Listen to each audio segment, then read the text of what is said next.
আবারও কর্মব্যস্ত দিনের হাতছানি। পরিবারের সাথে ঈদের কদিন কাটিয়ে নিজ কর্মস্থলে যোগ দিতে সাত সকালে ফিরেছেন ঢাকায়।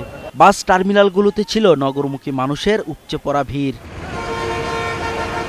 ঈদের ছুটি কাটিয়ে ভোগান্তি ছাড়াই ফিরতে পেরে সন্তোষ জানিয়েছেন যাত্রীরা।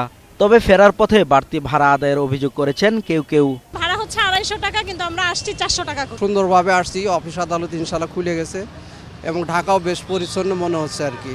কমলাপুর রেল স্টেশনেও একই পরিস্থিতি। নারীর বাঁধন ছিঁড়ে আবারও ফিরতে হয়েছে কর্মচঞ্চল নগরীতে। তবে পথের ক্লান্তি ফুটে উঠেছে চোখে মুখে। প্রবলেম হয় না, বিশেষ করে ট্রেন সার্ভিসটা বেশ স্মুথ এবং টাইমলি আসলাম।